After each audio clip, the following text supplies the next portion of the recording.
Сәлем достар, бүгін жақсы көңіл күймен Қостанай мемлекеттік университетіне екінші рет бара жатырмыз. Өткендегі 2012 жылда дәл осындай уақытқа барған болатынбыз. Ол кезде адам саны сәл 2 адам көп болған болатын. Бірақ та ол кезде нәтижеміз жақсы болған болатын.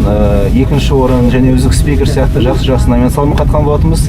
Енді осы жолда үміт күтіп отырмыз. Енді мынаны аламыз, жоямыз, қырамыз деген сияқты уәде бермейміз. Бірақ та әрине 100% нәтижемен қайтуға иншалла тырысамыз. Сол алда репортаж жүріп отырады, әлі талай қызықтар күтіңіздер. Сол. Мен ноутбукты алдым ба сен? Алдым. Базар. Тоқта мен түсіндім. Ана Алибек. Қайырлы кеш қымбатты Ахматсияр қауым. Бүгін айтылы Бивайт менде бар ғой сюжетші. Биаби қазақ пресс клубының жастары үшін өте бір айтулы күн болып отыр. Себебі 1,5 күндік сапарға жол шекпеппіз. Олай болса, алдағы барша қызықтар сіздермен бүгін сапар барысында сіздермен таныстыратын боламыз. Одан кейінгі біріншіден барлық бара жатқан, яғни бірінші рет турнирге бара жатқан адамдар шынымен біріншіден құттықтағым келеді, қолдарын алып. Ал тікелей бұған септігін тигізіп отқан Дәулет мырза мен Бекли мырзаларға көп рахметін айтқым келеді. Кісілердің еңбегі бұл жерде өте зор дегім келеді. Бізбен бірге болыңыздар, біздің арнамыздан алыстамаңыздар, барша қыздар алда. Қалайсыңдар тақпайсың? Қазір тамашалайтын Бенекет Қайратымдардың орындауда сені ойлаймын, әні? Мен ауылдағы достарыма сәлем айтамын. Кез келген отырыста ең бірінші үлкен аталар немесе ағалар басады. Сол үлкен ағалар, аталар айту қанымдар особой қанымдар жоқ болғаннан кейін өз шешім ретінде өзім бірінші бастап жүрдім. 91 жылы 5 қазанда дүниеге келгем. Документтарға тексерсеңіздер болады қалғандарыңыз. Іңкәр құлағым қызарғанша жейсің, құлағым қызармайынша сен жемеуге болмайсың. Бaba, аштан жан болсын. Happy birthday to you. Happy birthday to you.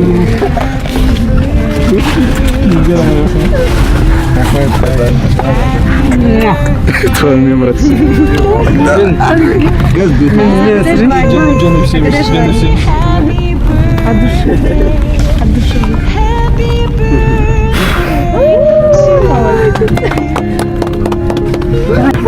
Ахмет бауырым туған күніңмен. Ахмет мажатта. Жасың жасқа. Ахмет сан айтып отыр. Ақылың ақылға тассын. Недемес фанды жақсы ойнап жатсың, болашағың жақын жерде көрініп тұр. Бірақ біз по традиция бір нәрсені ұмытып кетіппіз. Біз именинниктің мұрын тортқа тығу керекпіз. Оның құрметін маған лауазымын тағайындалды.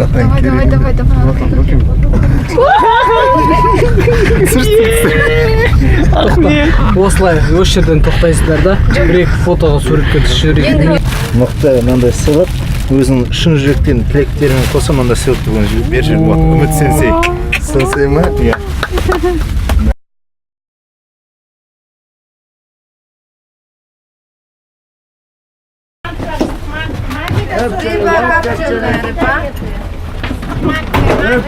Міне, өзінің кезекті туған күнімен бүгін өте керемет есте қалатын жағдай.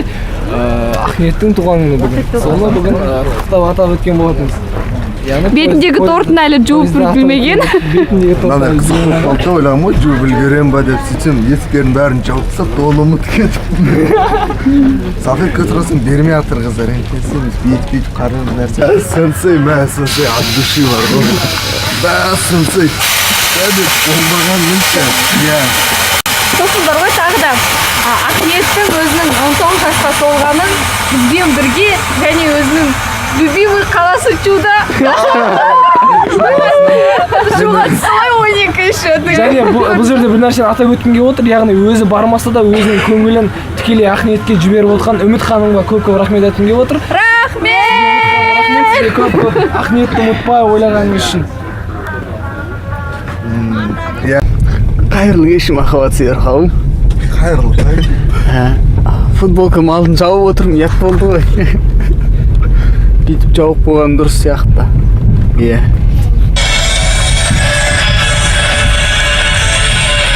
Беклеп, өшір шананы, Беклеп. Біз таң сағат 10:30 біздің бірінші курс студенттеріміз Маубас екенін осылай білеміз. Мені наркоман де. Міне. Мына жерден кір. Ужас. Блин, сүрмеш. Беклеу. Ұйықтамайтындар үшін 4-ші курстар. Ой, Міне. өңкей ғой. Лунатики. Беклеу это нервирует адамды. Это твой телефон звонит. Айман! Деп. Я прикрыл свое лицо, чтоб не показать свою красоту. Моя красота только для одной, да. Кеше бізде вечеринка болған. Стол деген қараңдар. Бәрі саат 3-те ұйықтап қалдым. 4-те жатырым. Болмайды да, что-то көз битіп кетіп барадырсың. Не істеймін дедім да, отырғансың ғой ұйықтап қалмайын деп. Сен жарты сағат сөйтіп отырдым. Сен онда да ұйықтап бара жаттым. Сен алдында курткамды киініп банақ барып тұрдым. Ұйықтап қалмайын деп. Бектеп аға кеше балық аласаңдаршы деп бүйтіп тұрып айтып еді негізі. Традиция, балық деп, обязательно деп. Сен көңілін бекай бұрататын деп. Нормально дам көреміз. Алдыңғы жыл вообще 4-еуін алды ғой. Алдыңғы жыл 4 балық алды. 5 балық. 5 балық. Мен 4-еу алдым, Данияр 1-еу алды. Түнімен Бека екеуміз ұйықтамадық. Суды іздеп, сарағаш деп. Қалқады? Бармаған үмітпен самалға айтам. Балықты осылай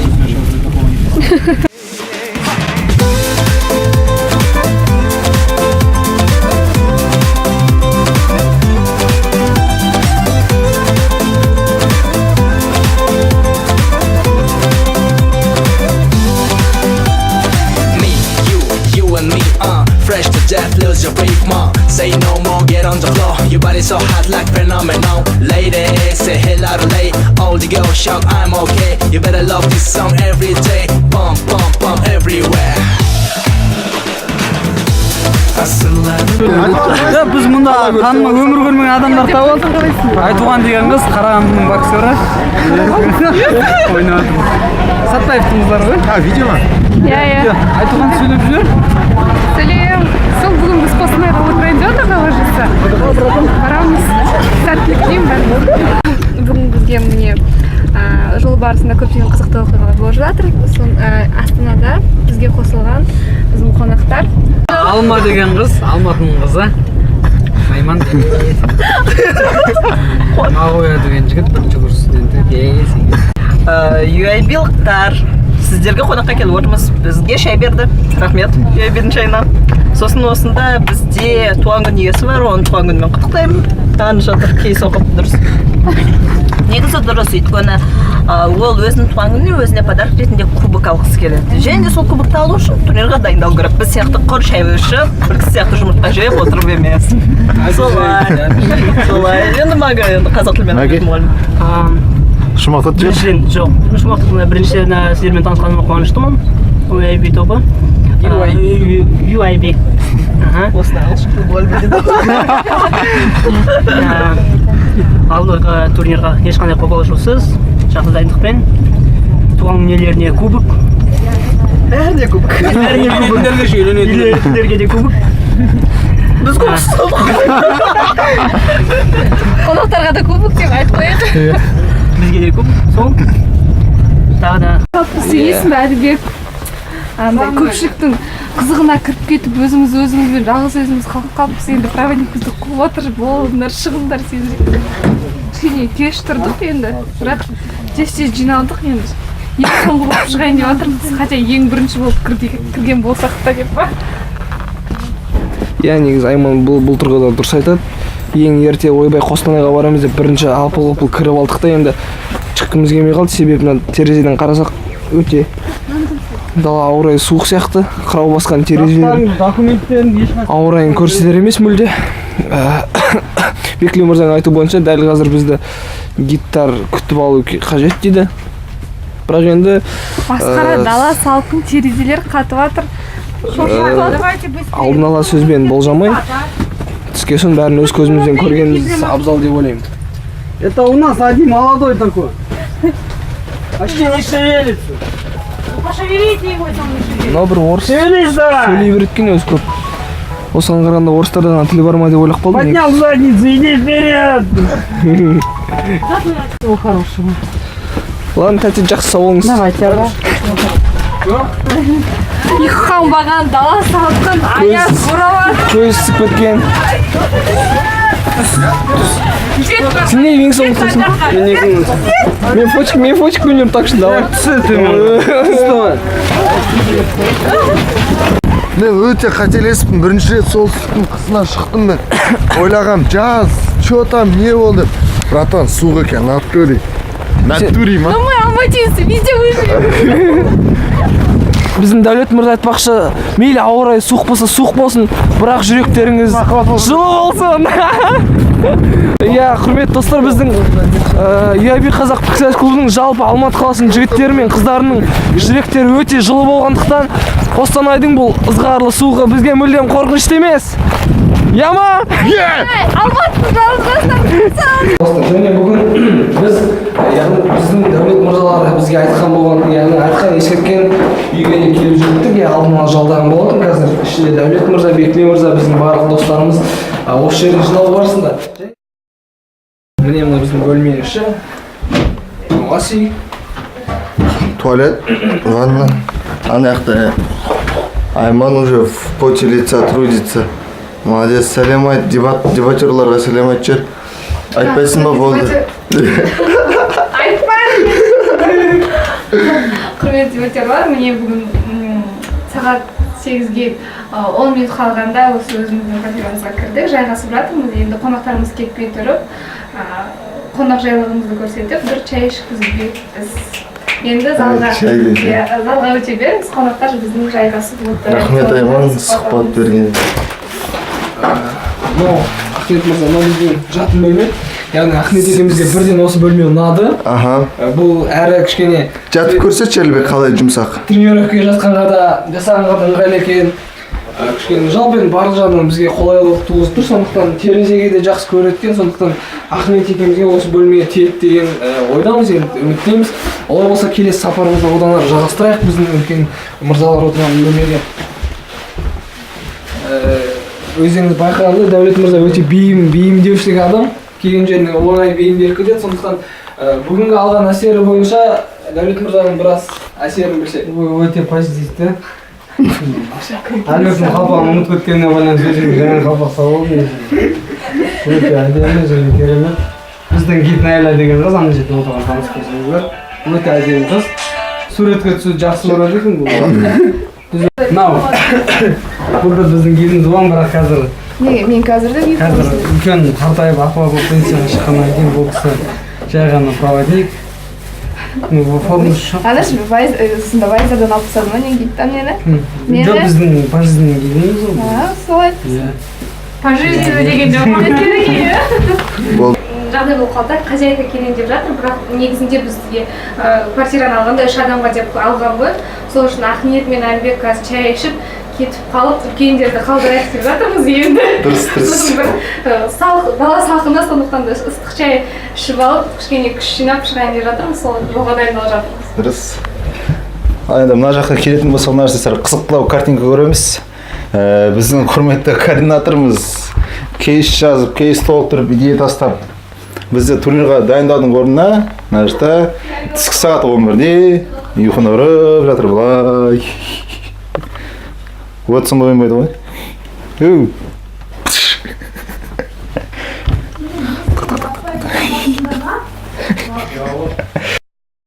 Масқара! Қостанайға кетіп практикадан әлі білмеймін. Мен айтып отыр, мистер и миссис Смит, Жамболат пен Жазира. Ол шырақтың, анау үшінші жігіттің атын айтпай қойын. Кіммен шығу керек? 300 килограмм ясно дело ғой. Достар, ел болса дайын болмаған, жуынбаған алматылықтар деп шығайық па?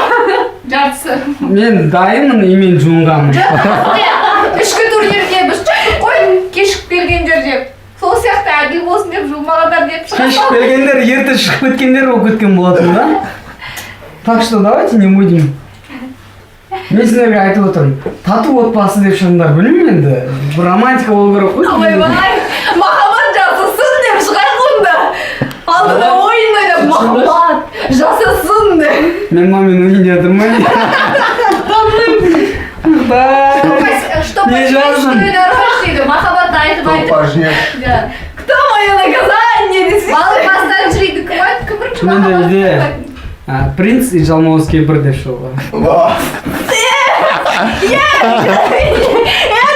Өзім кім екенін білдіріп, мен айтқым келген жоқ кім екенін. Өзінің кім екенін білдіріп қойды ғой. Конечно, сейчас принцы не актуальны. Все принцы, они такие өздерінше қыз сияқты принцтер, қуып кеткен принцтер, сейчас принцтер не актуальны. А давайте Солнышко, Белоснежка и гном деп шығамыз. Белоснежка! Белоснежка! Белоснежка! Жаңағыдегі айтқан принц туралы ол менің ойымша ол. Шрек и Фиона! Точно! Шрек и Фиона! Сендер бар ғой, айналайын. Айналайындар, кім ол? Сендер Шрек Әбілқайырдың атына түйдіңіздер. Ол патенттелген атын өзгерді. Ой, не могу. Алмас көзілдірік деп шығайық. Қатайып алған фисташки.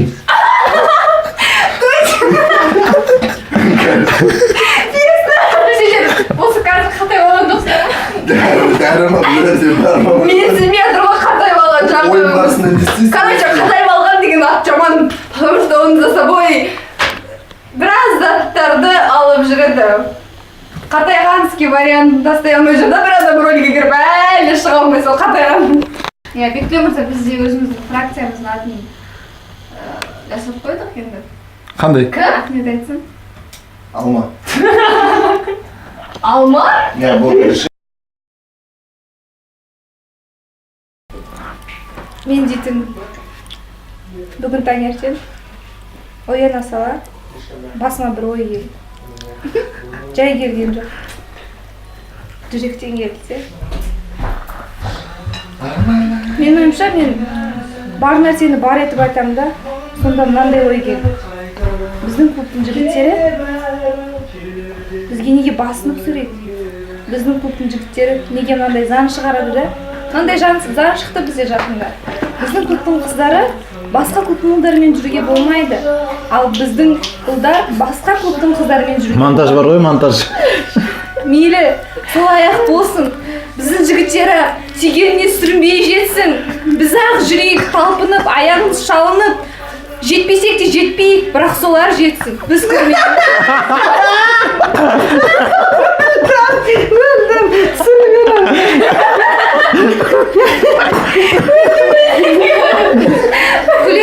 Күле берсін. Мүмкін Дәулет мырзаға қазір ол сөз жетпей жатқан шығар. Ал бірақ ертең бір күні Дәулет мырза мен сияқты оянып қалғанда сол сөздер есіне түсетін шығар. Әрине біздің қыздарға айтуға болатын еді, ондай заң әділетсіз ғой деген сияқты. Бірақ біз айтпаймыз. Неге? Бұл да солардың арқасы. Сен бәрін Сондай болмаса біз мынандай болар ма едік деген сұраққа неге біз ойланбаймыз да? Соны айтыңызшы. Жігіттер міне қолына өтек көтеріп бара жатыр. Олар жетіп қарасай, балалар сіздердің бар эмоция деген өте керемет нәрсе. Кішігірім эмоцияға сіздер сеніп қалдыңыздар беріліп. Жарайды, мүмкін жылаған шығар, бірақ енді оған бола сүйінің қажет жоқ. Сен міне жаңа деген осы сен шыма екенін ешкім кінәлі емес. Жоқ, керісінше mesela Ayman'dan попроси болсаңыз істеп беретін жағдайларын ойлап отырмын мен негізі. Дәулет рубашканы айдады. Мейлі Әлібек, біз жаманбыз, иә. Біз сорлымыз, иә. Сенікі дұрыс. Удалить кетесің. Әлібек, кешір.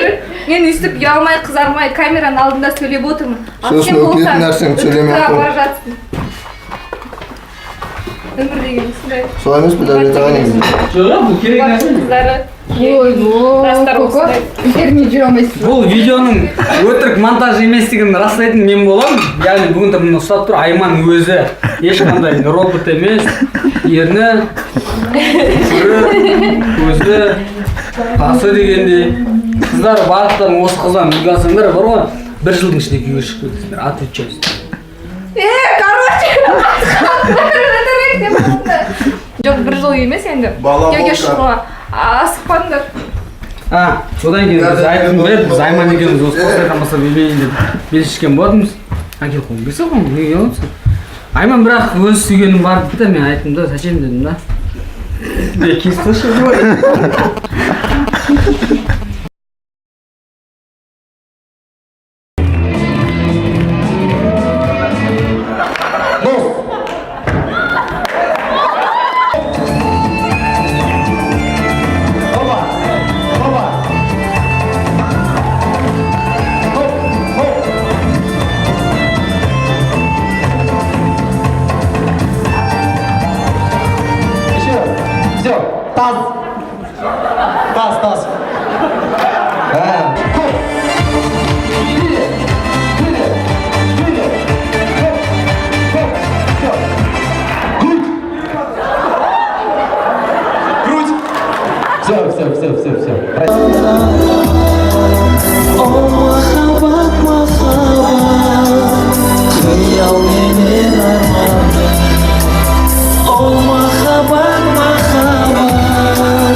Қазір түнгі сағат 3, біз 3:30 ба? Құдай біледі уже. Біз дайындықты кішкене тоқтаттық, 3 қарарға байланысты кішкене дайындықтар болмады. Біз ойлау тұрқ таңертең Айтолқын ханымға Дидар мырзаға звондап, күндік сұрасақ деген үмітіміз бар, олар телефондан өшірмей бізге хабарларын беретінбіз. Айман Дома Продакшн инкарсветтерді өшіріп, бүгін полды сүрдіп, қазір олда ешуға жатайын деп отыр.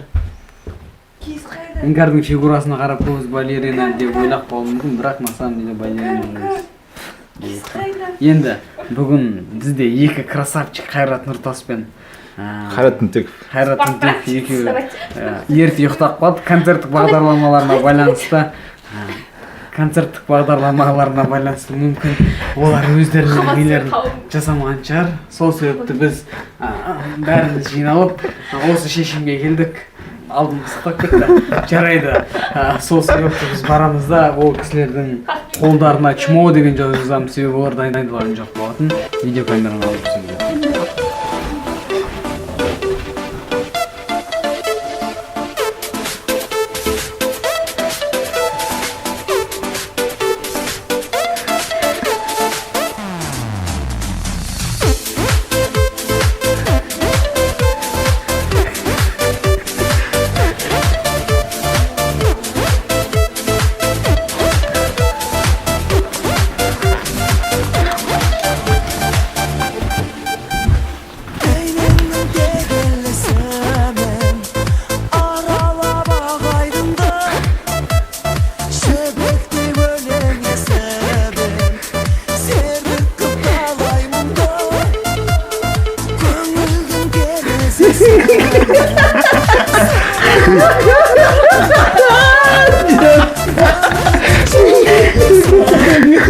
Махаббат Серхоң. Тағы қайырлы кештеміз Махаббат Серхоң. Керемет деп қойсайшы. Сіздер ойлағандай Дәулет мырза мен Бекілі мырзаның арқасында біз жігіттерді суретін салдық. Негізінде бар ғой, біз бар ғой неге ерте жаттық айтайын ба? Ертең бодряком тұрып, конкретный кеш жазып, сөйтеміз деп, ұйықтаймыз деп шештік. Бірақ біздің сүйікті де сүйкімді координаторымыз бізге ұйқы бермей қайдағы жоқ суреттер салып жүр неге деп. Көке, пожалуйста, өтінемін ұйықтаңыздаршы. Қостанайда дәрі-дәрмектер қазір жабылғанда больница айман қуа бастады. Бірақ таңертең дәрісінің себебімізді анармайын ақтырды ашамыз деген үміттеміз. Қайырлы таң, қымбатты достар, қымбатты Махаббат Серхоң. Бүгін біз өзіміздің тұрақтаған орнымыздан турнир болатын жерге бармақпыз таңғы сағат 9, бірақ бір қызығы бізде 9-да Алматыда түс сияқты күн жарқырап тұршы еді. Қостанайда күннің мүлдем түрі көрінбек түгіл, шуағы да шашпай тұр. Соған біраз таңғалып тұрық. Дәулет мырза да қатты таңғалып тұр. Бекілі вообще в шоке. Күн қайда деп іздеп жүр. Үйреніп қаламыз біз уже. Үйрен қапты. Сондай бір қызықты оқиғалар болып отыр. Міне қарасаңыздар, түн мүлдем 9-ға ұқсамайды. Арт жақта келе жатқан 2 жас өте подозрительный.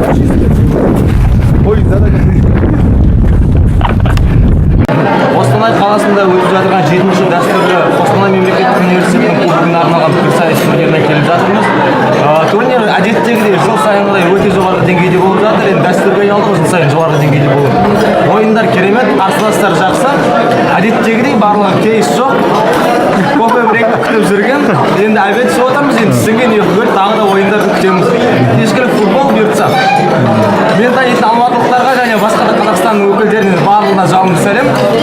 Келесі 8-ші футбол келіңіздер, күтемін. Алматылықтарға Ақтөбеден жалынды сәлем. Қуаныштымыз кездескенімізге. Құралбекке особо привет. Нормально жігіт болып жүрген шығарсың деп ойлаймын. Бәріне сәлем, сәттілік. Ассалаумағалейкум, құрметті дебатерлар. Мына жерде бір қызық оқиға болыпты. Мен айтқам, Айман, сен шығасың депші Элдыға. Осы турнирде сен Элдыға шығасың деп, сен жоғарғы спикерлік балдар аласың деп. Кейін Айман шықты. Өте керемет жоғарғы спикерлік балдармен. Бізге әлі бірақ та 1-4-тің несін айтпады, қорытындыларын. Кешен сұрақ қабылдаңызшы, Айман балы қанша? 82. Әлбек мырза, бір сәт уақытыңызды бөлсеңіз, бүгін жалпы турнир туралы өзіңіздің ойыңызды білдіріп өтсеңіз. Без комментариев деймін. Жоқ, олай болмайды. Белгілі бір ойыңыз. Қалдық, екеуміз де қалай айтамыз енді? Жоқ. Екеуміз де өтпей қалдық. Элдыға өтпей қалдық. Перевес болдың ба? Алишер өттің ба? Өттің ба? Прикинь, тоже. Қандайдық бәріміз Я же говорю, стареемся. Перевес дейм ба? Қарағанды экономика университетінің бірлік дебат клубы жалпы жаңа Қостанайдың бірінші отборы өтті. Бірінші күн ойындар өте тамаша. Енді Алматыға UIB дебат клубы мен кездескен жоқпыз. Әлі енді қазір қайда серуендеуге Қостанайды көруге кетіп баратырмыз. Жалпы турнир өте қызықты өтуде. Қызықтың көкесі соғымның көкесін түйе сойғанда көресің деп ертең плей-офф басталған кезде болады. Сол қызықтарды күтудеміз, дайындаламыз, қыдырамыз, демаламыз. Қостанай 7 ұмытылмас турнир болады деген сенімдемін. Петропавл қаласынан Алматы қаласына жалынды сәлем. Әсіресе Дәулетке. Онымен ойнаған болатынбыз. Маған ойын өте ұнады. Сізге де келеді қазір. Менің әріптесім Анара. Біз адреналин тобымыз. Жалпы сіздерге тілейтініміз әрине де әртүрлі жетістіктер, жаңа белестерге жете беріңіздер. Және де қазіргі кезде Қостанай қаласын серуендеп, яғни олардың әдемі жерлерін көріп қайтудамыз.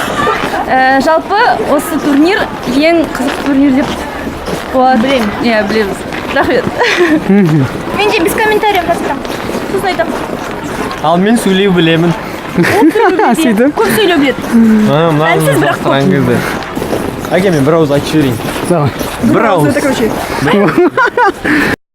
Мен Қостанайға 3 рет келіп тұрмын. Үшеуде турнирге байланысты болатын, бірақ бір рет төреші отқаннан келдім. бір кішкентай қыздар, ақылсыздау қыздар, үлкен кісілер сөйлеген кезде араласа береді, бірақ бұл жақсы емес. Қостанай қаласы өте жақсы қала. Қостанай облысының ең үздік қаласы деп келем. Алдыңғы турнир қайда? АДЖК деген турнир келген болатын. Сәтті аяқталды. Осы турнир тоже нормально аяқталады деп деген ойдамын. Болмаса болмай қойсын. Қостанай қаласы өте жақсы қала. Келіп жатқан командалар деңгейі жақсы. Мен жақсы дегенде мен негізі кішкене өтірік айтып жатырмын. Әртүрлі деп айтайық. Бірақ бүкіл жақтары әртүрлі болады. Да. В общем, андай ащы шындықты айтатын Жириновский сияқтылар болады ғой. Мен осы айтамын. Қазақ лигасының келген дебатерлары құлақтарын жабыңдар екен. Әртүрлі деңгейде. Мысал үшін Петропавлдан келген қыздар. Олар мені қатты қуантады. Қазақ лигасында пікірсайыс ойнағандар. Сен шошып кеттің бе бірдеңе айтады деп. Жоқ мен. Сосын Сіз өзіңізге мән бермейін да? Иә, дұрыс. Үлкен кісілер сөйлегенде сөйлеп. Қарағандыдан келген делегация. Қарағандыдан пікірсайыс мектебі аса мықты. Иә, олар бұрыннан қалыптасқан бірнеше жоғары оқу орындары жақсы болды. Бірақ Алматының пікірсайыс мектебі одан да мықты. Бірақ бұнда критерий есебінде міндетті түрде сапалық критерий емес. Бір ауыз сөз. Сандық критерий да болуы мүмкін. Өйткені Алматы жалпы пікірсайыс деңгейі бойынша Астанадан да мықты. Жалғасы бар. Мен Астанадамын. Астанада елге барғасымен өлтіреді. Просто жалпы Алматының деңгейі Астана пікірсайысының деңгейіне мықты. Просто Астанада мен бармын да деген. Мәселе онда емес. Алматыда жалпы сандық критерий бойынша ең көп, сәйкенше көп пікірсайысшылардан арасынан мықтылардың шығуы ықтималдығы да жоғары. Сіз университеттен басталған еді. Енді Көкшетау пікірсайысшылары. Көкшетау ол провинция. Бәрін жасау керек. Провинция. Облыс орталығы болғанмен Астананың провинциясы да, бірақ мәселе онда емес. Шағын қала бола отыра ол жақтың пікірсайысшылары вау, супер, иә. Анық Петропавлдікінің мықты. Бірақ мәселе онда да емес. Енді мен Семей пікірсайыс мектебі туралы айтқым келіп отыр. Олар бұл турнирға келген. Мәселе неде өзі? Пікірсайыс мектебі Семейде жоғары деңгейде. Әрине Қарағандыда секілді емес, бірақ сонымен шамалас. Атырау, Ақтау, Орал пікірсайыс мектептері туралы айтқым келіп отыр. Мен өзім батыстамын, сосын айтып отырмын. Олардың пікірсайыс мектептері бар. Убийца ғой? Жоқ, түсіріп отырмын, мен құдай сақтасын. Мынау керек. Қаншама еңбек кетіп. Енді қандай мектептер қалды? Қостанай пікірсайыс мектебі. Әзірге бұл турнир аяқталғанша олар ең супер, ең керемет. Кейін турнир біткеннен кейін пікірді айтамын ғой, мүмкін сондай. Егер ұтсам, Талдықорған, Семей? егер ұтсам, Семей туралы айтын Талдықорған пікірсайыс мектебі мен үшін жоқ, бар олар, мен бірнешеуін білемін. Енді аса жоғары сандары көп деп айта алмаймын, сапалары супер деп те айта алмаймын. Жалпы оңтүстік аймақтардың пікірсайыс мектептері туралы. Шымкент, Қызылорда, барлығы бірінші Тараз, жақын стильде ойнайды. Мен олар жақсы жаман деп бағалай алмаймын, бірақ маған ұнамайды. Неге? Ұнамау себебі, негізі мен тіреп тұрған біреу емес, маған қарамайды олар. Бірақ менің пікірсайыстағы ойым, тұра тұрыңдар, ей. Мен пікірсайыстағы принципім, ойын, форматым, стилім оржіне сәйкес келмейді. Яғни, олар пікірсайыстың міндеті, мақсаты басқаша, менің көзқарасымнан басқаша деп түсінеді. Сонда ғана. Жалпы деңгейі сендер қайда барасыңдар? мен жақсы деп айтуға болады. Айтылмай жатқан қандай аймақ қалды? Ақтөбе, менің туған жерім. Мен негізі жаман емес, тәуір пікірсайысшымын. Бірақ Ақтөбенің оған ешқандай қатысы жоқ. Мен Ақтөбенің баласымын, Ақтөбенің жігітімін. Бірақ пікірсайыс есебінде Астанада қалыптастым. Яғни мен Ақтөбенің түлегі, бірақ Астананың пікірсайысшысымын. Сұрып жібересің бе, Дәулет? Негізі бұл Астанада қалыптасқан, бірақ Ақтөбе пікірсайысшылары Мажит пен Асылжаннан Жаңғозінде жыртылып қалған да. Бұрылайықшы. Білмеймін мен. Сөйдеген өсек жүр, бірақ төрешілер маған жеңіс қойды ғой. Өзің мойындадың ғой. Сендерді жұбату үшін айта беремін. Ақтөбенің ең мықты дебатерін атаймын қазір. Асылжан, бірақ та бұл Мәжит көрмесін бұл видеоны. Тұрын қараңғы болды, көрмейді онша. Кім екен айтқан. Естіп дауысыңды, иә? Мананы жарық жерлермен жүрмін. Енді жалпы барлықтарыңызға табыс тілеймін. Иә, осымен ойын аяқтайын, турнир сәтті өтсін. КУ-ға мен бірінші рет келіп тұрмын. Яғни әртүрлі себептермен мен келген жоқпын. Биыл жай ғана мүмкіндік болды, Қалтаев мені жылап, зарлап, аяғыма кеш, әртүрлі бош деп алып келді. Бүкіл шындықтайды. Енді егер сіздерге осындай шындықтар керек болатын болса, Короче, на видео ударишь қойшы. Жириновский сияқты барлығын айтып беремін кім екенін. Мен өзім жалпы ондай жақсы адам емеспін, иә. Бірақ басқалардікін де айтамын. Чао, махаббатпен мерей. Опа. Давид мырза, ойын қалай өтті? Керемет. Ұттыңыз ба? Бірінші ұттым, екіншісін ұттым ғой.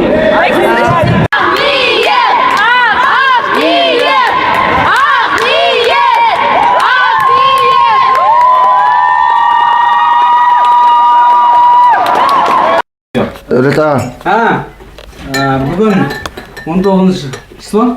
Қосына келгенімізге бүгін болды. Ыстық шайдан шай ішіп, дүшес ұрып, шалсықтан басын бұстым. Айта берсейші, монтаж жасайын ғой. Қайрақшы махаббат сүйері қалдым. Мен былай келдірін, ол былай келді. Жарайды. Кескесін. Бүгін бізде соны жоғалып кеткен нағыздар танымайтын шығарсыздар. Мен ма? Қойш? Нанаяқты мектеп таймайсыздар. Бұл бөлім деген қыз Қостанайдағы Ахмет ұрпақтар дебат клубының координаторы. Мөлдір деген қыз Рахат кондитерлік фабрика. Мөлдір Ахмет ұрпақтарының бұрын координаторы. Бұл Дәулет Ахмет ұрпақтарының болашақ координаторы. Короче, қалды. Сіздер қарап тұрған Айман деген қыз. Соңғы рет көріп отырсыздар. Қалат Қостанайда болсын. Қалай ба? Мен. Кім болады тек? Братан, шықыз айырбастау. Братан, шықыз. Лейла деген қыз Ақтаудың қызы. Бізде мұндай заң бар да. Дәулет мырза атап кетсеңізші. Кеше ғана келгенде Қостанайға ескертіп қой. Біздің клубтың қыздары ешкіммен жүрмейді. Бірақ біз басқалардан аламыз. Аламыз дей ма? Кімде онда? Аламыз. Не дедің? Мана? Айман? Біздің дебатның Біздің клубтың балалары басқа қыздан қыздарды әкеле алады. Әкеле алады? Шастырым бар деймін. Қыздарды алады екен, сендер не отырасың ба? Соны айтам? Жоқ. Несі ба? Ой қанда. Гендерлік сайыс жоқ деген бар да? Сайыс жоқ ма? Сіз түсініңіз. Біз мейлі сүрініп Басталды дейді ондайды. Жеттерімізге жетпей қосылмайық жарайды. Қыздың 40 жаны бар жылы. Біз бұған да шыдаймыз. Біздің жігіттердің арқасында біз осындай болып отырмыз. Олар ақ сүйген жеріне сүрінмей жүр. Мұнда да не бар? Біздер ақ қаланшы осы 40 жасқа шейін, 50 болсын, 40 болсын, 60 болсын, мейлі. Осылардың бақыты айтыр, аман болсын. Айна, екеуге шығып кеткен болсын көрсетемін.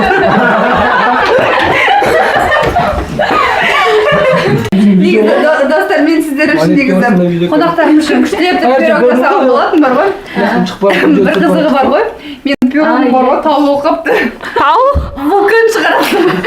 Бар көрсетші. Аузынан вулкан шығармайды. Айман, Іңкардың тау қойған пирогын өрегенді қарайсың. Мәссаған. Бекілу мырза, қайда жиналып баратсыз? Біз қазір Ұрлап барамыз, ұрлап оны. Алқашу операциясы. Айтуған хан туған күніне бараштырмыз. Қазір үлкен пати болады астаналықтармен бірге.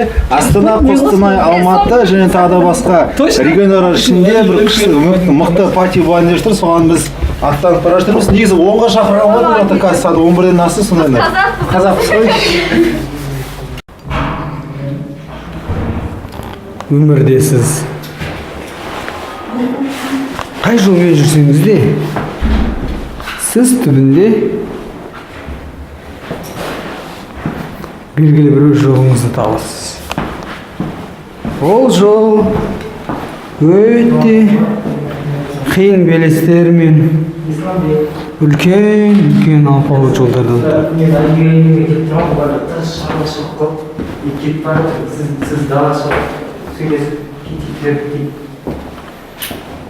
Аға шықсын дейді. Сөйлесетін әңгіме бар, бұлар асығыс кетіп барады бір жерге. Бірақ есік алдында күтіп тұр сіздерді. Сізді бір ғана жол күтіп тұр. Ол махаббат. Махаббат тезірек болыңыз. Все, қазір.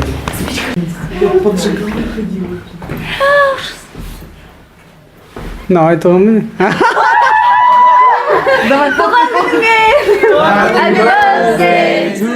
Адамдарды жинау болды басты мақсат және енді арамызда біраз адам жоқ, бірақ ең басты мен көрген адамдар осында, сондықтан қуаныштымын.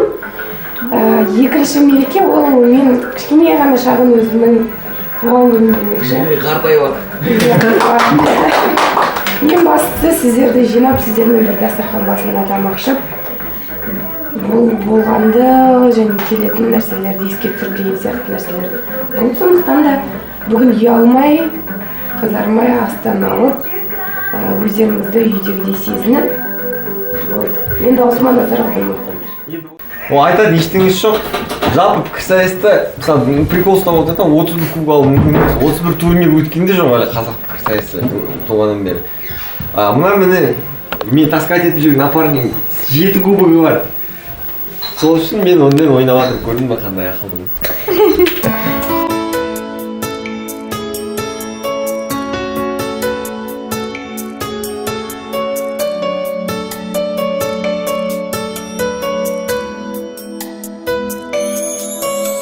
Сенің күлкің үн сияқты, бұлбұл құстың күлімдеген. Сенің күлкің күн сияқты, сәуле шашып тұрмын деген. Сенің күлкің гүл сияқты, көрік берер келбетіңе. Сенің күлкің күн сияқты, нұрын шашып жер бетіне. Аяулым, арманым, өзіңді бір ұнатып қалғаным, ардағым, жүрмін әлі жұбатып. Ғашық жүректі мен, себепкер жалғыз сен. Жаным жалғыз сені сүйем, өзіңнен табамын мағынасын өмірдің. Сөзіңнен табамын қуанышы көңілдің. Ғашық боп жүрмін мен, сағынам түнімен. Жаным жалғыз сені сүйем.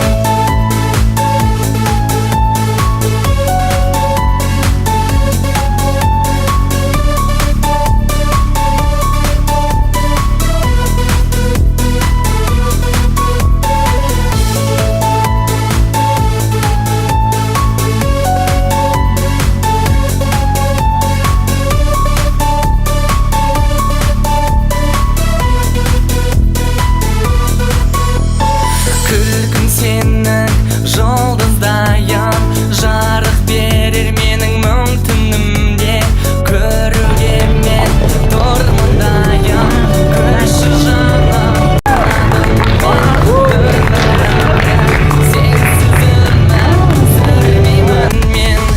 Аяулым, арманым, өзіңді бір ұнатып қалғаным, ардағым, жүрмін әлі жұбатып. Ғашық жүректі мен, себепкер жалғыз сен. Жаным жалғыз сені сүйем, өзіңнен табамын мағынасын өмірдің. Сөзіңнен табамын қуанышы көңілдің. Ғашық боп жүрмін мен, сағынам түнімен. Жаным жалғыз сені сүйем.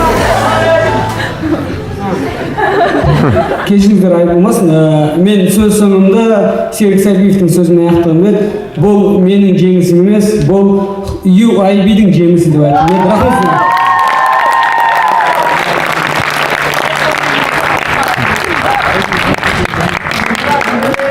Лучший спикер.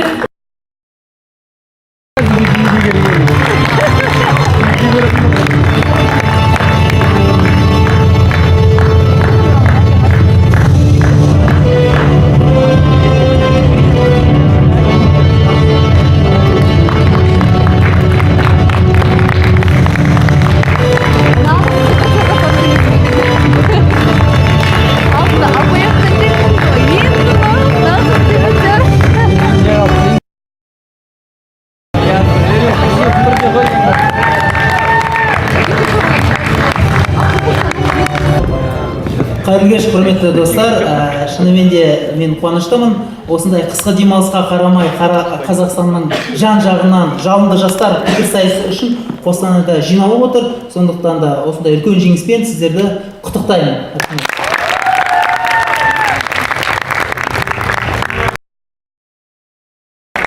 Құрметті жастар, осы жеңімпаз бірінші орынды жеңіп алған менің сүйікті командам.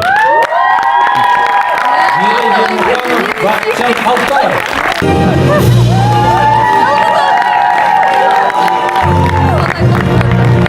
Жалпы турнир барысында рахмет.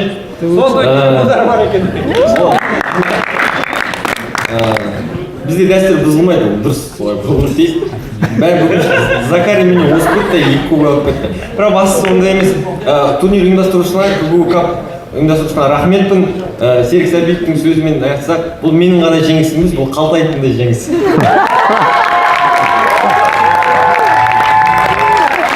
Неге Серік Сәбиевтің менің жеңісім емес, бұл Ермұхановтың жеңісі мен қара тұлпарым. Және де барлық келген дебатерларға, сайысшыларға, дебатерларға үлкен рахмет. Әрдайым біз мына кубок үшін емес, ұялы синтетик үшін келмейміз. Біз әрдайым осы достығымызды, сыйластығымызды бекіту үшін, және де қазақ пікірсайыс үшін, қазақтың мәселелерін көтеру үшін, және оны шешу үшін келеміз. Сол үшін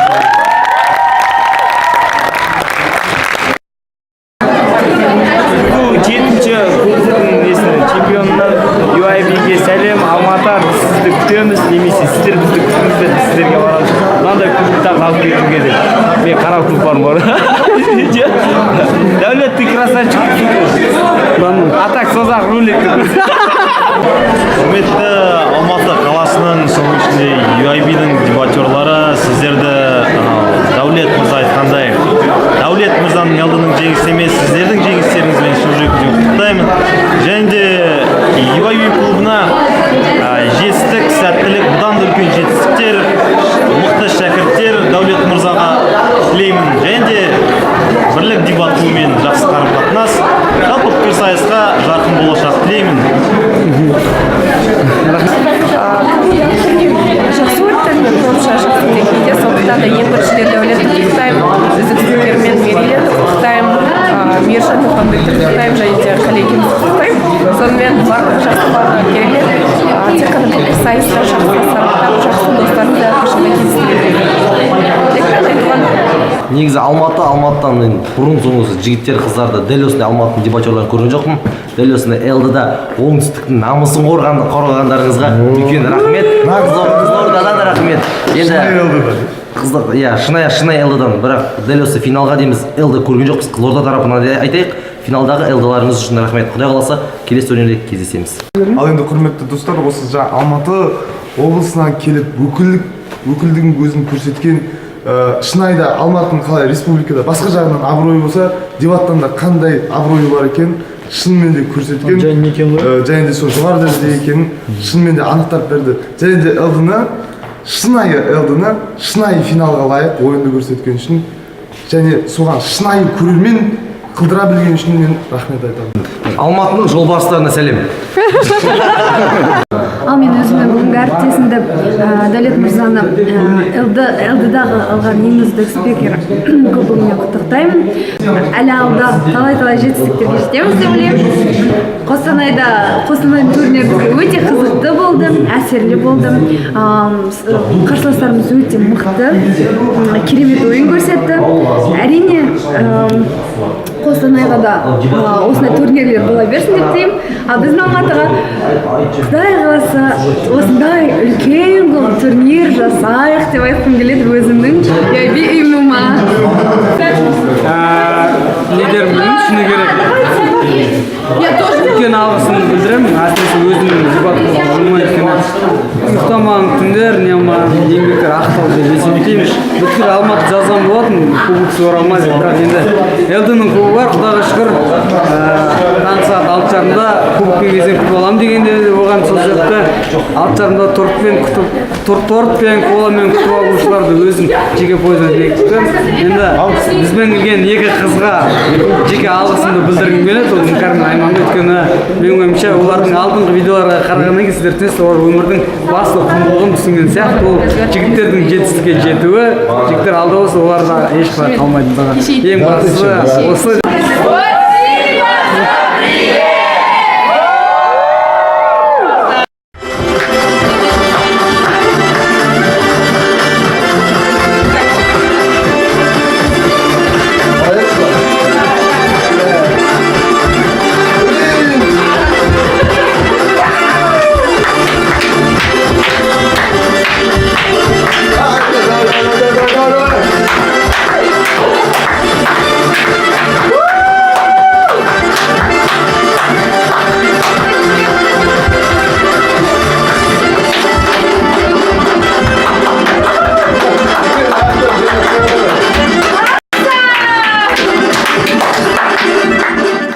Иә достар, мен бағана өзім уәде бергендей өзімнің уәдемде тұрдым. Бүгін Дәулет мырзаның, біздің координатордың, сүйікті ағамыздың бүгінгі Қостанай қаласында ЛД-дан ең үздік спикер атанып жеңімпаз болуына мен өзімнің үлесімді қоса отырып, яғни өзім дәм татқызам деген болатын. Яғни өзім тамақ істеп беремін деген болатын. Соны қазір сол өз уәдемде тұрдым, олай болса ас жеген келейік. Яғни мен өз уәдемде тұра отырып тамақты пісірдім міне. Енді дәмін Айман көрсін, біздің тамақ жасаудан шеберіміз дәмін көрсін, қандай екенін айтып берсін. Тамақ жеуден десей. Скорый. Болды, сіңген өкінесің. Сосын өкініп қаласың Айман бүйтіп піскенге. Жарайды, бәрі қалжың әрине. Негізінде тамақ өте дәмді болды. Кішкене әзілім артық кеткен бар, бірақ ренжімеңіздер, құрметті достар.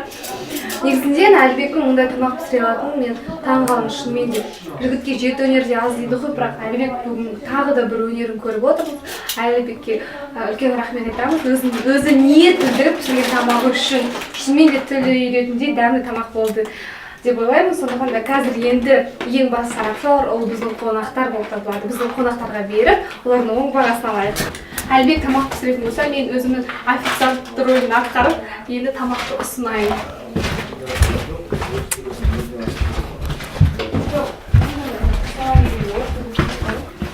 Құрметті достар, біздің көптен күткен Әлібек мырзаның тамағы дайын болды.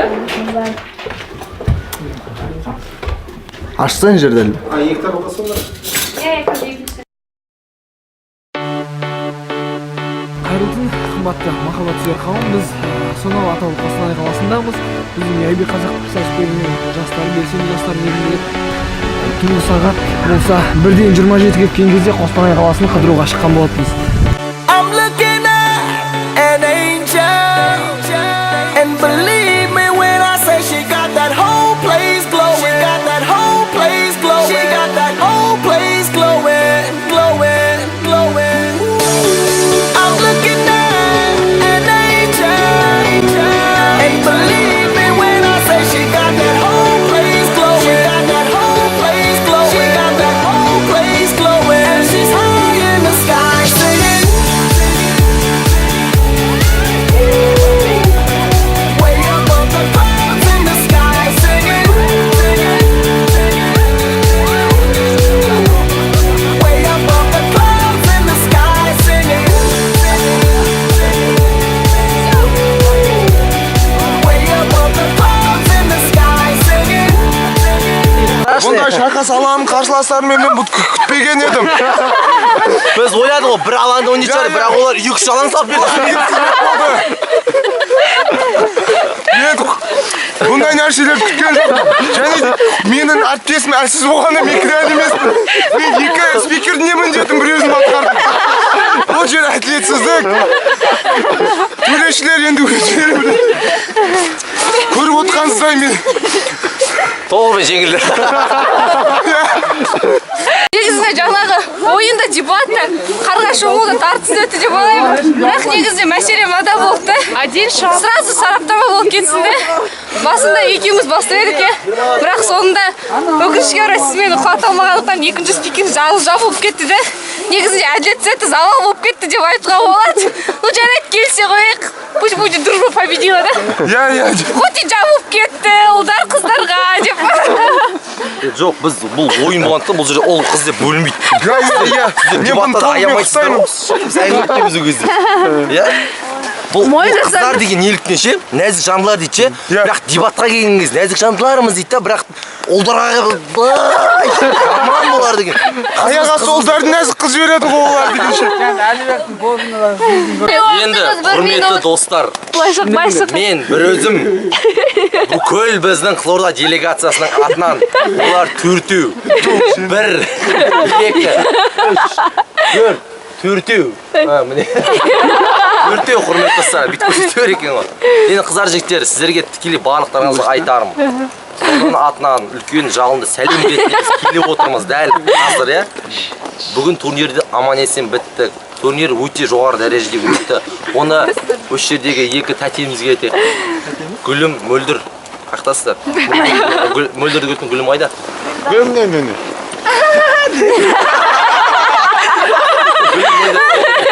Сіздерге көп рахмет. Және Алматы қаласына үлкен рахмет. Сіздерге емес, Алматы облысына тікелей айтайық. Өйткені біздің дәл осы жерге келуімізге тікелей Алматы облысы себепші олар. Алматы облысы дебатерлары айтып өтті. Осы международный дебат болады деп. Бірақ дәл осы республикалық турнир жоғары дәрежеде өтетініне мен шын десем басқа бір күмән ретінде келтірдім, бірақ барлығы әділ болды. Мен ашық саясатқа сіздерге Қостанай облысы ашық саясатына разы. Молодец. Тікелей айтып кетейін, иә?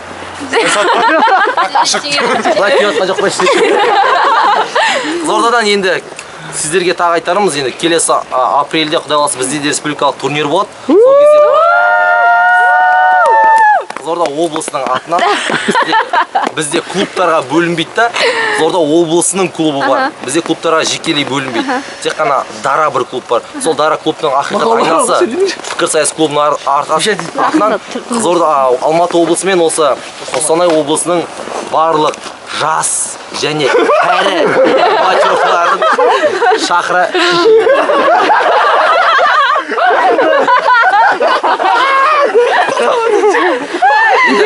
Енді маған әкесейді.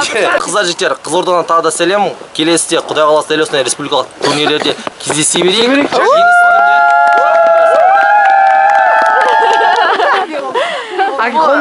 Ой,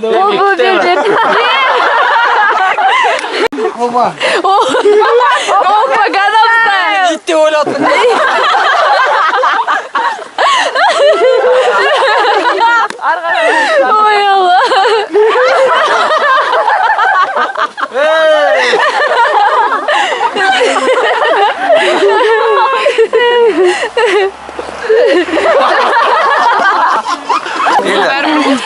Нұр Отан болсын, Ақжол болсын, коммунистік партия болсын, патриоттар болсын, Жасыл ел болсын, Жас Отан болсын, Альянс болсын, КМК болсын, барлығы болсын, бірақ дебатерларға жетпейді. Бұл позициядан ауытқу болып табылады. Құрметті алматылықтар, бәріне сәлем. Келгендеріңізге көп рахмет. Сіздерді Қостанай қаласында көргеніме шын жүректен қуаныштымын. Турнир өте жақсы өтті. Негізі турнирде бұл достарымды көру сол ең бастысы. Біз де сіздерді көргендеріңізге шын жүректен қуаныштымыз. Қызық жағдай болады да, мен оларды емес, олар мені шығарып салып тұр. Еге алматылықтар Дәулет пен Бектілеуге мені шығарып салып тұр, Қостанайлықты. Енді келесі Алматыда бір күн өзім Алматыда сендерді шығарып саламын ғой. Бәріне сәлем. Ребят, всем привет от Эльмар Куам. Это лучший клуб. Поздравляю Истанова с ЛД, он всех загаланторил. Он был Жангельде, но он толкает тему, и он красавчик в этом плане. Не только от Эльмара, но и от Парасат КГПИ. От всех давай передавай. От всех всем привет. Правильно, Парасат КГПИ. Дорогие уважаемые каштанцы, мы вас любим, ждем. Приезжайте к нам. Я с Алматы. Базара нет, Галя. Молодцы, мы вас тоже любим, пожалуйста. Вот я впервые вас... Ну, как Штамса больше. Пожалуйста, приезжайте к нам чаще, чтобы мы вас всех знали, не путались, как считался. Gangnam Style. Gangnam Style. 낮에는 따사로운 인간적인 여자 커피 한 잔에 여유 안에 품격 있는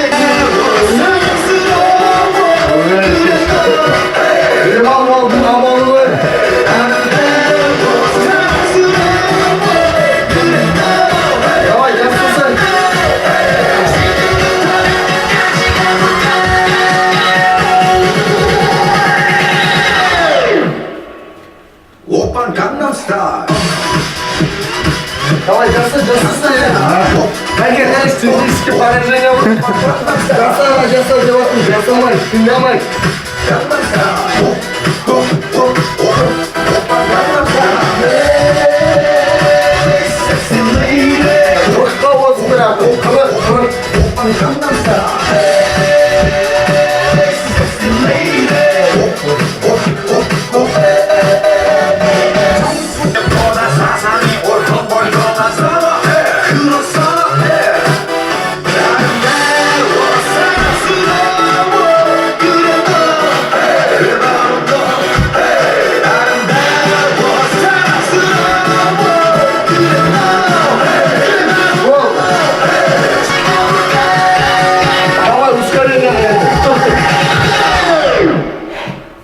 오빤 강남 스타일. 그래. 강남 스타일.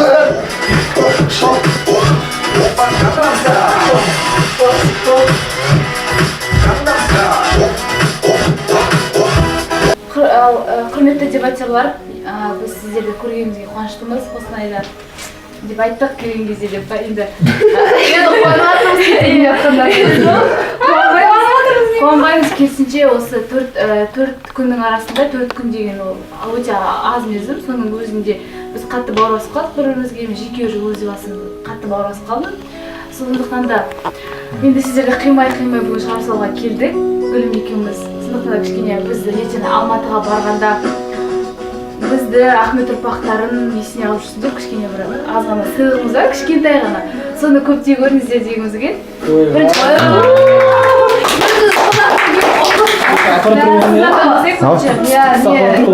Ахмет ұрпақтардың атынан Ахмет ұрпақтардың атынан tamam. Дауысына таныш. Ахмет ұрпақтары клубына, дебат клубына мен тілегім тек қана бақыт, шынайы көзқарас және де ең бастысы біздің координаторымыз айтпақшы махаббат бар жерде барлық бүкіл бәрі нәрсені қамтуға болады. Сондықтан сіздерге ең бастысы махаббат, аман болыңдар, аман жүріңіздер және үнемі араласып тұрайық. Мен бұл жаққа келгенде көптеген нәрселерді үйрендім, көптеген тәжірибе жинадым және ең бастысы ол жақсы достар таптым дегенді білемін. Сондықтан осы дебаттың арқасында көптеген таныстықтар, көптеген жолдастық кездесулер, көптеген керемет сәттер бастан кешірдік. Бәрі үшін көптеген рахмет айтқым келеді және де рахмет сіздерге жылы ықыластарыңызға, жылы қонақжайлықтарыңызға. Келгендеріне рахмет үлкен алғыс айтамын. Дәулет мырза, құттықтаймын сізді. Үздік спикер атандыңыз. Кесе құттықтауға негізі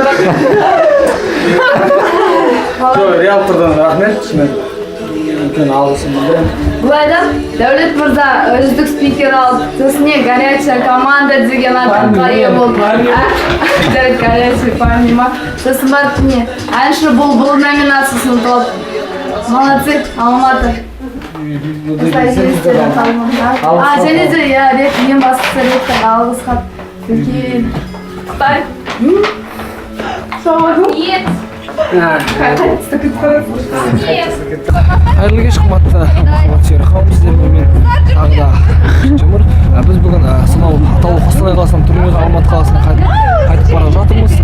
Өзіміздің дәстүр бойынша біздің EIB дебат клубы өздерінің керемет биін атап өтпек, солай болса Бастадым ғой мен одан Қостанайда. Кеттік ал, түсірдім.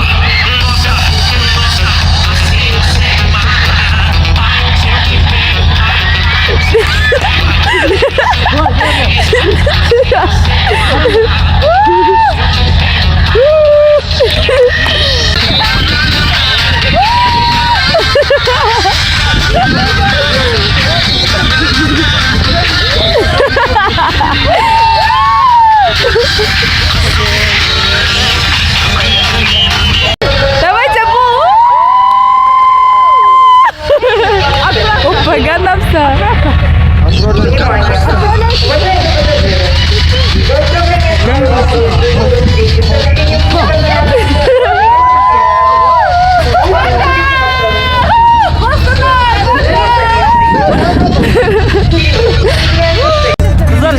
Қыздар, үлкен рахмет, өте керемет турнир болды, эмоциялық тұрған. Бірақ дискотека бұл ең өкіндіретіні. Келесі жыл футболдың орнына дискотека. Кубок, бір күндік, достық, мәңгілік. Яйби, біз сендерді ұмытпаймыз. Біз де.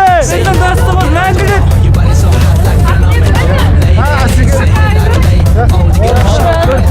Онда мен де бір нәрсе айтам. Қыз бір күндік, әйел мәңгілік деп айтады.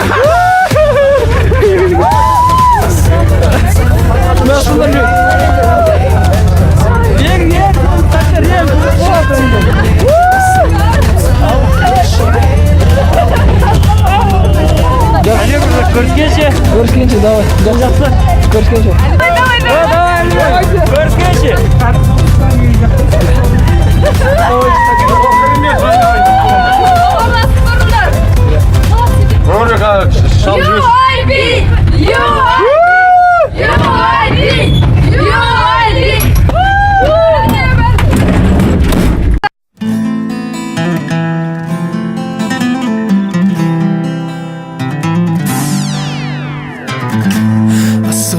Сағынышым хейларылы өзіммен бірге армандарға жетелі Асыл әнім сағынышым хейларылы ұмытып бәрін билеп күлімдей